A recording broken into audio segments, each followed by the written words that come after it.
Hello नमस्कार, मी निशा माझ्या आणखीन एका नवीन व्हिडिओमध्ये तुमचं अगदी मनापासून स्वागत करते. तिळगुळ घ्या गोड गोड बोला असं म्हटलं की आपल्याला आठवण येते ती तिळाच्या वडीची, तिळगुळाच्या पोळीची. तर आज आपण त्यातलीच एक रेसिपी पाहणार आहोत.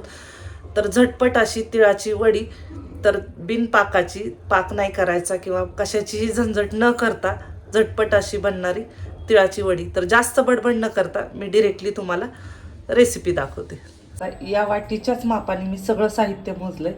1 वाटी खरपूस भाजून घेतलेले शेंगदाण्याचं कूट करून घेतलंय मी.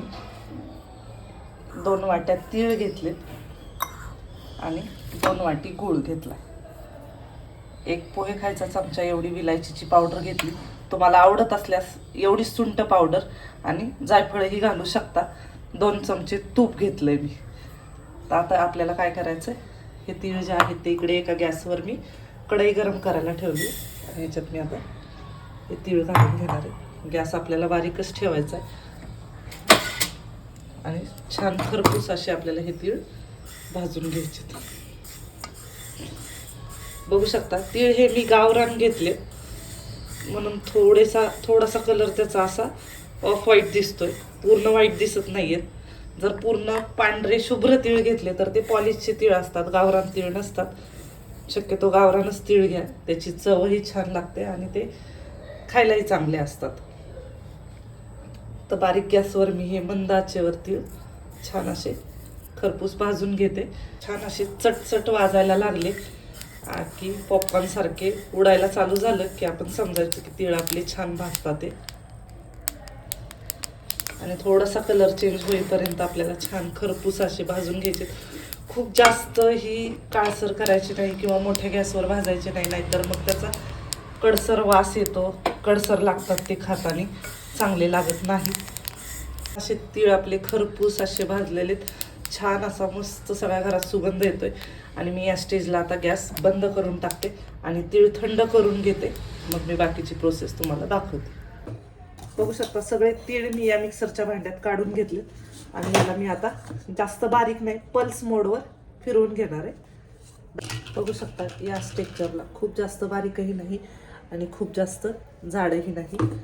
आता आपण काय करणार आहोत, इकडे गॅसवर एक कढई ठेवलेली, त्यात ज्या कढईत आपण तीळ भाजून घेतले तीच कढई गरम करून घ्यायची आपल्याला.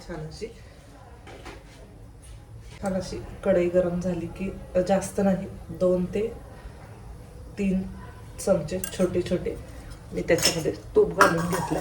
आणि तूप घालून घेतल्यानंतर मी ह्याच्यात आपण हे बारीक करून घेतलेलं तिळाचं जे सारण आहे ते घालणार आहे.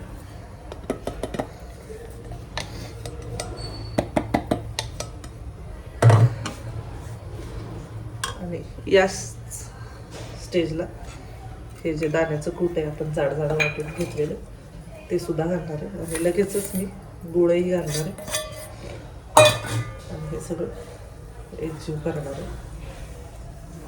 कुठलाही पाक करायचा नाही आहे आपल्याला की 1 तारी 2 तारी गोळी होईपर्यंत चिकट झाले का कडक झाले का, हा कसलाही प्रकार करायचा नाही आहे आपल्याला. फक्त गूळ वितळेपर्यंत हे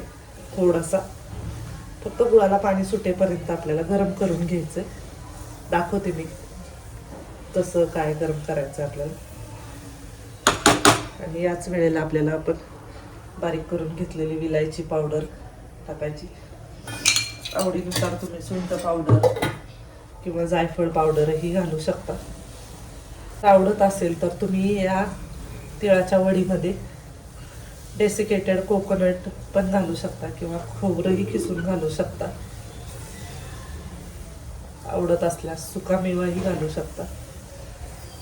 सतत हलवत राहायचं नाही तर कढईला खाली चिटकायची शक्यता असते.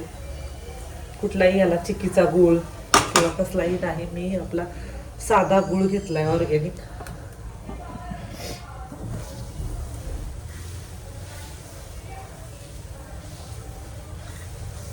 ओलसर वाटायला चालू झालं की या स्टेजला आपल्याला एकच पोह्याचा चमचा घरी त्याच्यात पाणी घालायचं, जेणेकरून गुळाला पाणी सुटेल. जास्तही पाणी घालायचं नाही, एकच चमचा घालायचं आणि सतत हलवत राहायचं, नाहीतर खाली कढईला लागण्याची शक्यता असते. शकता अजून 2च मिनटं मी परतले तर अजून सारण दिसायला चालू झालंय आपलं. अजून गुळाची थोडी थोडी खडे दिसतात ते वितळेपर्यंत आपल्याला हे सारण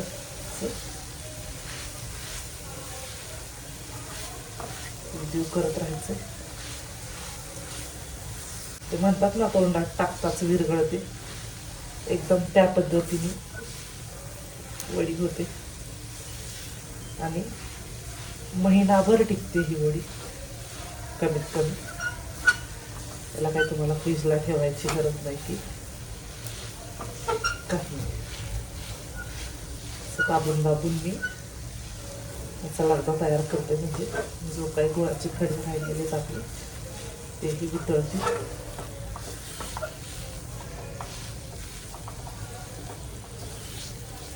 बघू शकता छान असा लगदाही तयार होतोय आणि तो कढईलाही सोडतोय. त्याचा अर्थ आपलं सारण तयार होत आलं. चीजला आपल्याला काय करायचे, त्याच्यात अजून 1 चमचा तूप घालायचे, म्हणजे छान अशी चव तर येतेच येते, पण आपल्या मिश्रणाला चकाकी येते छान अशी वडीला. बघू शकता छान असं मिश्रण तयार झाले आणि कढईलाही सोडायला लागले आपले. या स्टेजला मी आता गॅस बंद करते.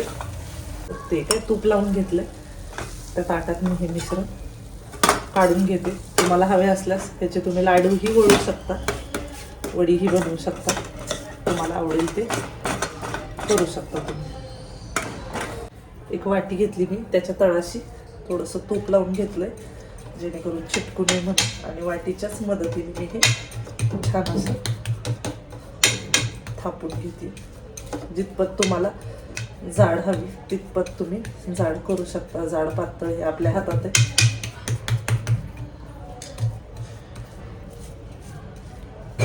बघू शकता छान अशी मी वाटीच्या मदतीने थापून घेतली. तर मी 5 ते 10 मिनटं अशीच रूम टेम्परेचरला सेट होऊ देणार आहे आणि त्यानंतर मी तुम्हाला कटही करून दाखवणार आहे. बघू शकता 5 ते 6 मिनटं झालेत आपले आणि तुम्हाला आता वडी कट करून सुद्धा दाखवणार आहे. मी एका कटरच्या मदतीने तुम्हाला वडी कट करून दाखवते.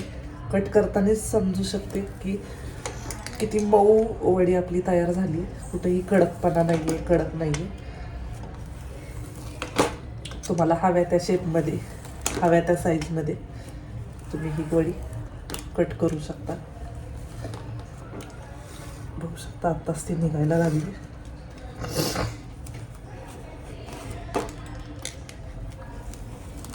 अशी चौकोनी आकारामध्ये कट करते आणि किती सहज रीतीने ती निघतीये. आणि खरंच ही वडी तोंडात टाकताच विरघळणार आहे, त्यात काय वादच नाही. तुम्हाला एक काढूनही दाखवते किती छान आणि किती इझिली ह्या वड्या निघतात. अजून ह्या सेट व्हायला पाहिजे, पण मला तुम्हाला दाखवायच्यात म्हणून मी काही करते वड्या काढायची. हे बघा, बघू शकता किती छान मऊसूद तोंडात टाकताच विरघळणाऱ्या ह्या वड्या बनवून तयार. बघायची संक्रांत 2 दिवसावर आली आहे. चला तर मग बनवा आता तुम्ही सुद्धा झटपट पटापट तिळाच्या वड्या. पाकाचं टेन्शन नाही, काय नाही काय नाही. मग आवडल्या ना वड्या तर रेसिपीला एक लाईक नक्की करा आणि चॅनलला सबस्क्राईब करायला विसरू नका. भेटूया आपण एका नवीन व्हिडिओसोबत. तोपर्यंत बाय बाय. पिक्चरही किती छान आले आणि छान अशी मऊसूद वडी बनवून आपली रेडी आहे. तर एवढ्या सारणापासून किंवा एवढ्या साहित्यापासून एवढ्या बाउलवर वड्या झालेल्या आहेत. तर तुम्ही सुद्धा नक्की करून बघा.